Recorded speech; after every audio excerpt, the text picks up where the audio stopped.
அனைத்து நண்பர்களுக்கும் வணக்கம். இது உங்கள் கிச்சா கிச்சன் சேனல். நம்ம சேனலை இப்போதான் முதல் தடவையா நீங்க பாக்குறவங்களானா கீழே இருக்கிற இந்த ரெட் கலர் பட்டனை மறக்காம கிளிக் பண்ணிக்கங்க. அப்படியே பக்கத்துல வர பெல் பட்டனையும் கிளிக் பண்ணிக்கங்க. இதனால நாங்க போடும் ஒவ்வொரு வீடியோவும் தினம் தினம் உங்களுக்காக. உங்களின் அன்பிற்கும் ஆதரவுக்கும் எங்கள் மனமார்ந்த நன்றி. வணக்கம். வணக்கம், நான் உங்க தீபா. இன்னைக்கு நம்ம வீடியோவில் என்ன பார்க்க போறோம்னா ஒரு கேக் ரெசிபி தான் செய்ய போறோம். வெண்ணிலா கேக். பாருங்க, நல்லா பஞ்சு போல இந்த கேக் செய்ய போறோம். நம்ம பேக்கரியில் என்ன டேஸ்ட்ல இருக்குமோ அதே போல தாங்க நம்ம வீட்லயும் இருக்கும், நல்லா பஞ்சு போல. இது செய்யறதுக்கு ரொம்ப கம்மியான பொருட்கள் தாங்க ஆகும், அதிகமான பொருட்கள்லாம் ஆகாது. இப்போ கிறிஸ்மஸ் நியூ இயர்லாம் வரப்போகுது. அந்த டைம்ல நம்ம வீட்லயே இந்த கேக் ரொம்ப ஈஸியா செஞ்சுக்கலாங்க. வாங்க இந்த சுவையான கேக் எப்படி செய்யலான்னு நம்ம வீடியோக்குள்ள போய் கேக்கு செய்யறதுக்கு மாவு கலந்துக்கலாம். அதுக்கு ஒரு மிக்சிங் பவுல் எடுத்து வச்சிருக்கேன். இப்போ இது கூட ஒரு கப் அளவுக்கு மைதா மாவு எடுத்து வச்சிருக்கேன். இது 200 கிராம் மைதா மாவு நல்லா ஜெலிச்சு எடுத்து வச்சிருக்கேன். நீங்க ஜெலிக்கலன்னா ஒரு ஜல்லடை வச்சு ஜெலிச்சுக்கோங்க. நான் ஜெலிச்சுட்டேன். இப்போ நல்லா கலந்து எடுத்தாச்சு, ஜெலிச்சு மாவு எடுத்தாச்சு. இப்போ இது கூட ஒரு அரை ஸ்பூனுக்கு அளவுக்கு பேக்கிங் சோடா, இது கூட அரை ஸ்பூன் அளவுக்கு பேக்கிங் பவுடர், இது ரெண்டும் எடுத்துக்கணும். அப்பதான் நம்மளுக்கு கேக் நல்லா வரும். இது நல்லா எடுத்துட்டு கலந்து விட்டுக்கலாம். பேக்கிங் பவுடர், பேக்கிங் சோடா இது நல்லா எடுத்து கலந்து விட்டாச்சு. அடுத்தது என்ன பண்ணலாம்னு பார்க்கலாம். அடுத்தது ஒரு மிக்ஸி ஜார் எடுத்துக்கோங்க. இது கூட 2 முட்டை எடுத்துக்கலாம். 2 முட்டை இதுல உடைச்சு ஊத்திக்கலாம்.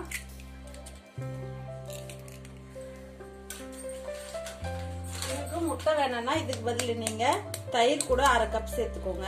முட்டைக்கு பதில் தயிர் கூட சேர்த்துக்கலாம். இப்ப முட்டை சேர்த்தாச்சு. இது கூட அரை கப் அளவுக்கு சர்க்கரை. நம்ம இந்த கப்ல 1 கப் அளவுக்கு மைதா மாவு எடுத்தோம். இப்ப அதே கப்ல அரை கப் அளவுக்கு சர்க்கரை எடுத்துக்கிறோம். இது கூட அரை கப் அளவுக்கு எண்ணெய். இதெல்லாம் நல்லா சேர்த்துட்டு நல்லா அடிச்சுட்டு வந்துடலாம். நல்லா கிரீம் போல அடிச்சு எடுத்துக்கலாம். இப்ப நம்ம அடிச்சு எடுத்தாச்சு. பாருங்க எவ்வளவு சூப்பரா வந்துருக்கு. நல்லா கிரீமா வந்திருக்கு பாருங்க. நம்ம இதை கையில அடிச்சா கூட ரொம்ப டைம் எடுக்கும். மிக்ஸி ஜார்ல சேர்த்தனால ரொம்ப சீக்கிரமா ஒரு 2ல இருந்து 3 நிமிஷத்துலயே இந்த மாதிரி நல்லா கிரீமா வந்துருச்சு. பாருங்க, நல்லா கிரீமா அடிச்சாச்சு. நம்ம இதை கையில ரெடி பண்ணா கூட டைம் ரொம்ப லேட் ஆகுங்க. இந்த மாதிரி கிரீமா வர்றதுக்கு நம்ம மிக்ஸி ஜார்ல சேர்த்தனால ரொம்ப சீக்கிரமா இந்த மாதிரி எடுத்தாச்சு. இப்போ இத மாவுல சேர்த்துக்கலாம். இப்ப நம்ம ரெடி பண்ண இந்த மாவு மைதா மாவுல இதை சேர்த்துக்கலாம். இந்த மைதா மாவு நல்லா ஜெலிச்சுட்டு இதுல பேக்கிங் பவுடர், பேக்கிங் சோடா மட்டும் சேர்த்து வச்சிருக்கோம்.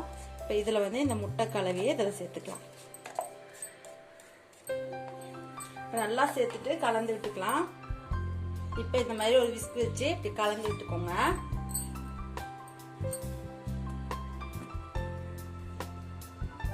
கலந்துட்டு அப்புறமா வேணா பால் சேர்த்துக்கலாம்.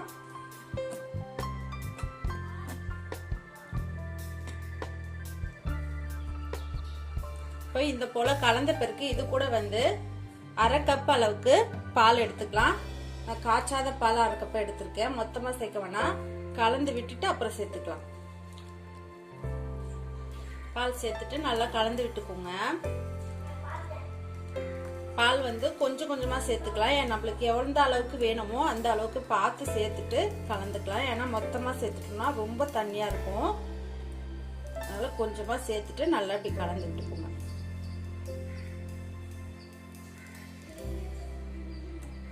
பாருங்க, ஒரு கிரீம் போல இருக்கு. இது சூப்பரா இருக்கு. கொஞ்சம் திக்கா இருக்கு. இன்னும் கொஞ்சமா பால் சேர்த்துக்கலாம்.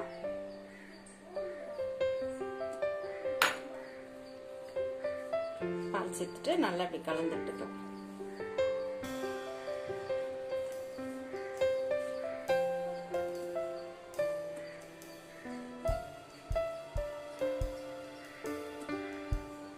பாருங்க, நல்லா கலந்தாச்சு. அரை கப் பாலும் நான் சேர்த்துட்டேன். இந்த அளவுக்கு வந்துருக்கோம். பாருங்க, ரொம்ப தண்ணியாவும் இருக்க கூடாது, ரொம்ப கெட்டியாவும் இருக்க கூடாது. இந்த மாதிரி இருக்கணும். இப்படி எடுத்தோம்னா இந்த மாதிரி அவ்வளவுதான், ரெடி ஆயிடுச்சு. இது கூட 1 ஸ்பூன் அளவுக்கு வெண்ணிலா எசன்ஸ் ஊற்றிக்கலாம். சேர்த்துட்டு நல்லா கலந்து எடுத்துக்கலாம். இந்த அளவுக்கு இருக்கு பாருங்க மாவு. இப்ப நம்ம வந்து கேக் ட்ரேல ஊத்திக்கலாம். இப்ப மாவு ரெடி ஆயிடுச்சுங்க. அவ்வளவுதான், நல்லா இந்த மாதிரி கலந்து விட்டாச்சு. வெண்ணிலா எசன்ஸ் சேர்த்தோன்னே நல்ல வாசனை, இந்த கேக்குக்கு ரொம்ப சூப்பரா இருக்கும் வாசனை. இப்போ இந்த மாதிரி கலந்து விட்டு இது ஓர வச்சுட்டு இப்போ இதுக்கு வந்து கேக் வந்து ரெடி பண்ணிக்கலாம். கேக் ட்ரே இந்த மாதிரி ஒரு ட்ரே எடுத்திருக்கேன் நான் இன்னைக்கு. இந்த மாதிரி உங்க வீட்டுல கேக் ட்ரே இல்லைன்னா நம்ம சில்வர் பாத்திரம், அலுமினியம் பாத்திரம் எந்த மாதிரி இருக்கும் பார்த்தீங்களா ரவுண்டா, அந்த மாதிரி எது ஒன்னாலும் எடுத்துக்கலாம். இப்போ இதுல வந்து கொஞ்சமா வந்து நான் எண்ணெய் சேர்த்துருக்கேன். ஃபுல்லா வந்து சுத்தி எண்ணெய் சேர்த்துக்கலாம். எண்ணெய் இல்லை நெய், பட்டர் எது வேணுமோ சேர்த்துக்கோங்க. இந்த மாதிரி நல்லா சுத்தி எண்ணெய் தடவிக்கோங்க. அப்பதான் வந்து நம்மளுக்கு கேக் எடுக்கும் போது இந்த பேன்ல ஒட்டாம வரும் பாத்திரத்துல.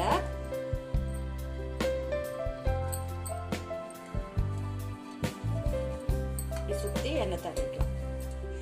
இப்போ எண்ணெய் தடவியாச்சு. இதுக்குள்ள வந்து கொஞ்சமா மைதா மாவு வந்து தூவி விட்டுக்கலாம். மைதா மாவு தூவிட்டு சுத்தி வந்து சேர்த்துக்கோங்க. இந்த மாதிரி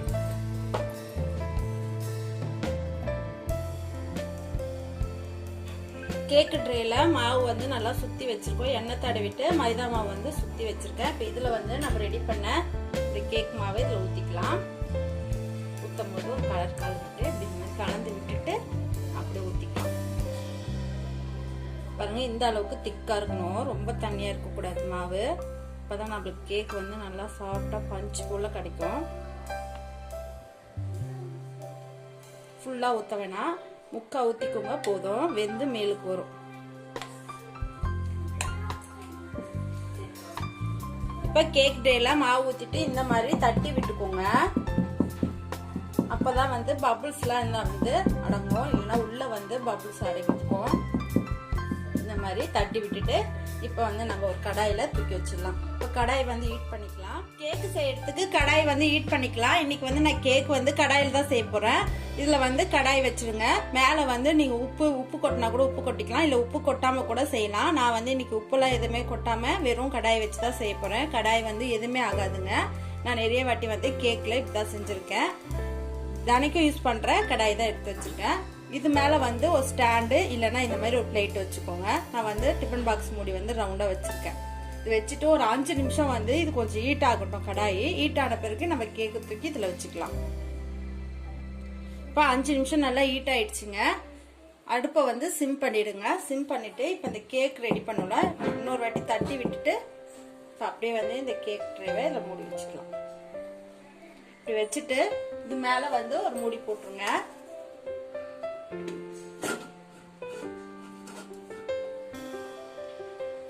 இப்போ நான் கேக் மூடிட்டேன். மேல வந்து ஒரு மூடி போட்டு ஒரு நல்லா அடுப்பை சிம்மில் வச்சுட்டு ஒரு 40 நிமிஷம் இதை நல்லா நான் வேக வச்சுக்க போறேன். 40 நிமிஷம் ஆன பிறகு ஓப்பன் பண்ணி பாருங்க. ஓப்பன் பண்ணி பார்த்துட்டு கொஞ்சம் குத்தி பாருங்க. வேவலைன்னா ஒரு 5 நிமிஷம் எக்ஸ்ட்ரா வச்சுக்கோங்க. நான் ஃபர்ஸ்ட் வந்து 40 நிமிஷம் ஆகட்டும். 40 நிமிஷம் ஆனோடனே காட்டுறேன். இப்போ கேக் வெந்துருச்சான்னு செக் பார்க்கலாம். பாருங்க, சூப்பரா ரெடி ஆயிடுச்சு கேக்கு. கரெக்டா வந்து நான் 45 நிமிஷம் வச்சேன். 40 நிமிஷம் கழிச்சு ஓபன் பண்ணி பார்த்தேன், கொஞ்சம் வேகாம இருந்துடுச்சு. அதனால 45 நிமிஷம் 5 நிமிஷம் எக்ஸ்ட்ரா வச்சுட்டு 45 நிமிஷம் ஆயிடுச்சு. பாருங்க, இப்போ வந்து எப்படி வெந்துச்சுன்னு செக் பண்ணலாம். இந்த மாதிரி ஒரு டூத்பிக் வச்சுட்டு பாருங்க, ஒட்டாம வந்திருக்கு.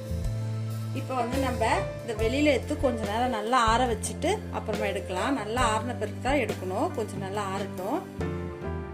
இப்போ கேக் எடுத்து வெளியில வச்சாச்சு. வெளியில வச்சு நல்லா ஆற வச்சுட்டேன். பாருங்க, நல்லா இப்போ அமுக்கும் போதே நல்லா இப்படி இருக்கு பாருங்க, இந்த போல இருக்கும். இப்போ வந்து நம்ம ஒரு பிளேட்ல கவுத்துலாம். இந்த மாதிரி ஒரு கத்தி வச்சுட்டு இப்படி சும்மா இப்படி எடுத்து விட்டுருங்க. இப்போ வந்து ஒரு பிளேட்ல கவுத்துக்கலாம்.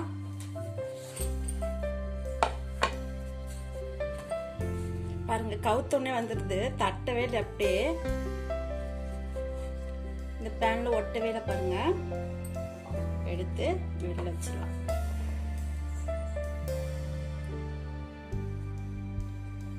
சூப்பரான கேக் ரெடி ஆயிடுச்சு. நல்லா பஞ்சு போல இருக்கு பாருங்க. இப்ப கட் பண்ணி காட்டுறேன். நம்ம வீட்லயே இந்த கேக்கு ரொம்ப ஈஸியா ரெடி பண்ணிட்டாங்க. இது வேக வைக்க மட்டும் தான் டைம், நம்மளுக்கு அதிகமா டைம் எடுக்காது. அப்புறம் இதுக்கு தேவையான பொருட்களும் ரொம்ப கம்மி தான். இந்த கேக்லாம் நம்ம வெளியில வாங்க போனோம்னாவே ஒரு 1/4 கிலோவே 100 இருந்து 150 ரூபாய்க்குள்ள இருக்கும். இப்ப நம்ம வீட்டுல செஞ்சோம்னா ரொம்ப காசு கம்மி தான், நிறைய பேர் சாப்பிடலாம். இப்ப நான் நல்லா ஆற வச்சுட்டு கட் பண்ணி காட்டுறேன்.